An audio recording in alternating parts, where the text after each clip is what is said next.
Konflikti në lindjen e Mesnesht por shkallëzuar pas ditën e kësaj tonë, pasi Irani ka goditur me 6 raketa bazën më të madhe amerikane në lindjen e mesme. Shpërtime thuhet se u dëgjua në Katar me njerë pasi një alarm kërcënimi besueshëm u lëshua në bazën Al Udeid, e cila straon mbi 10.000 trupa amerikane si dhe mbi 100 avionën bombardues strategjik dhe anijet cistern. Agjensitë e lajmeve Reuters dhe AFP raportojnë për shpërtime që dëgjohen mbi kryeqytetin e Katarit Doha. Sulmi drejt për drejt vjen pak pas Irani kërcënoi të niste sulme ndaj ushtrisë amerikane në përgjigje të bombardimeve të centraleve përthamore gjatë fundjavës. Goditja ndaj bazës Al Udeid vjen pas Irani paralajmëroi se Shtetet e Bashkuara do të paguajnë për sulmet në objektivat e tyre përthamore me Republikën Islamike të përgatitur për një luftë që zgjat deri në 2 vjet, u tha gazetarëve një zyrtar i lartë i Iranit. Be dyshin hedhja e Gebus 57 që do të jetë shkatërruese, që ka rreziqe që ta në Fordo, po që se goditet, që konsiderohet që këtu zhvillohet programi nuklear i Iranit, me që se mund të ka edhe spekulime, sepse edhe Saddam Husseini këtë formë Iraku është goditur, pastaj ma vënd dalën dhonat që programi për shkatrimin armëve në mas nuk ka qenë real, që u pranu pasaj edhe prej vetë amerikanëve. Do thotë është pikpyetje që nuk duhet të spekuloj, është duke zhvilluar këtu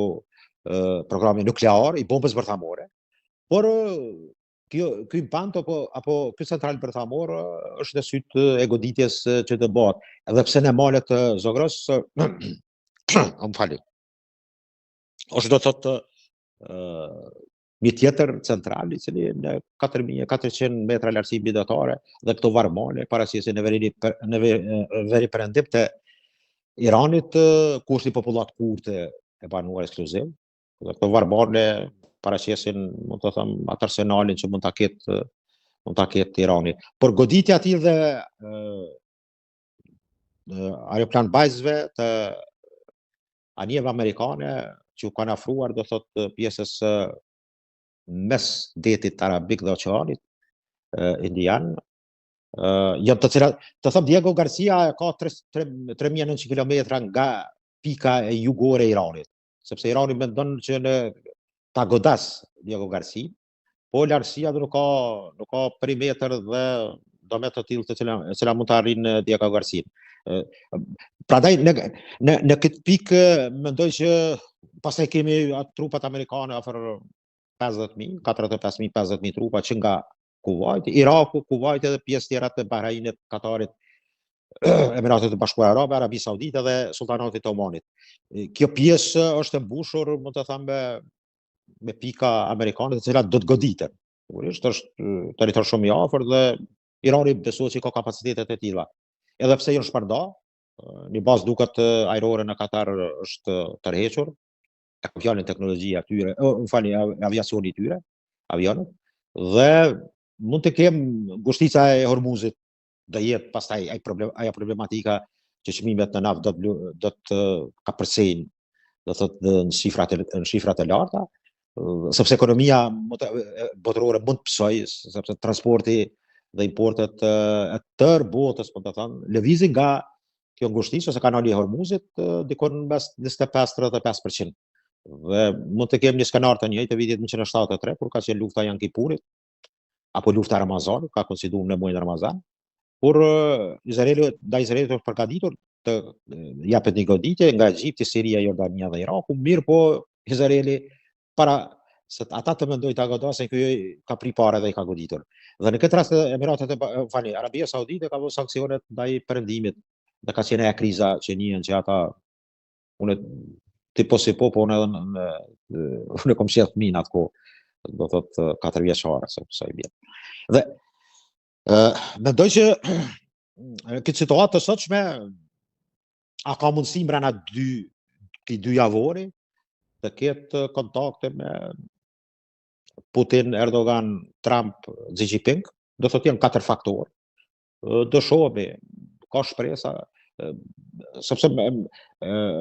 jam i bindur që ka edhe në kohë lufte ka shkëmbime të informacioneve. mes shërbime, bile sot dhe ke në Gjenevë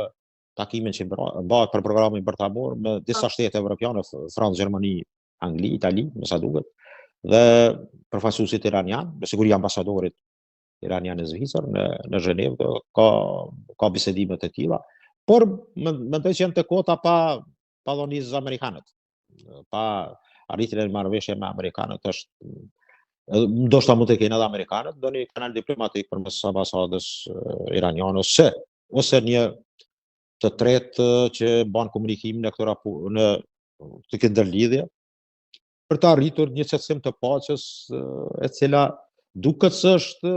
e zbeth, po jo pamundshme. Do ishte mirë sepse është vërtetuar që po nëse fota goditet mund të kemi një Çernobil të dytë. Një Çernobil të dytë, i cili mund të ketë rrezatimi i tij mund të prek ndoshta edhe te ne. Por në këtë drejtim sot ka liderë botërorë të cilët mund të them kanë ndikimin e tyre dhe kanë mundësinë që të evitohet. Mendoni se do ketë një tym të varur nga ky takim në Gjenevë? E para, po që se ka sinjale që amerikanët mund të pajtohen apo në mënyrë indirekte përmes këtyre vendeve që përbëjnë korpusin perëndimor ose të vendet të Unionit Evropian me plashtim të Anglisë, që është larguar nga Unioni, por se mos është pjesë e kampit perëndimor. A do dalë të më bardhë, jam skeptik. Ajo varet pak a shumë, meqense po që se Irani pranon që të ulë në zero pasurimin e uraniumit nga 3.67%, të kaloj në zero, ka gjas, por është vështirë të thuhet për momentin, sepse në këtë botë kemi edhe aktorë tjerë, të cilët mund të them drejtën, Kina është jo zyrtarisht dhe në aspektin ushtarak për kraje të Iranit të ka deklarat të them kështu të hap. Mirë po Kina duket ka bërë disa lëvizje me 2-3 Boeingat e tij gjatë 30 viteve të para të luftës, kur nuk dyshohet, por është pas e vërtetë që avionet e tillë me materiale me siguri ushtarake kanë hyrë në Iran dhe është ndërprerje përcjellja e radarit dhe kur ka hyrë në hapësirën ajrore, nuk është ditur se ku ka kanë orientimin dhe destinacionin, por destinacioni ka qenë Irani. Kjo tregon që kemi thonë drejtën pak a shumë edhe me rigoditje që i bëhet BRICS-it, ose edhe 2 peradorive për primat asaj perëndimore dhe lidoret aziatike. Kjo mund të jetë rrezikshme edhe për amerikanët, nga se ata që ballafaqohen në këtë rast me një luftë të përmasave më të mëdha, por edhe të goditjeve që mund të psojnë,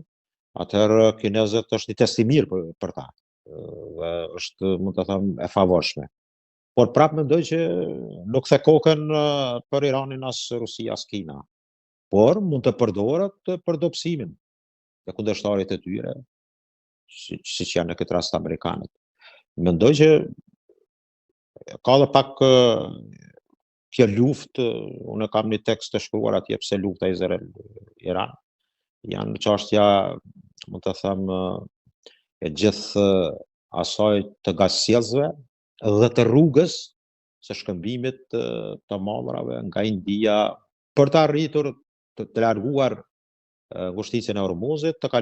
të kaluar në Arabi Saudite ose nga Omani, u falni, sultanati, dhe pastaj të ardhur te porti Haifas në Izrael. Dhe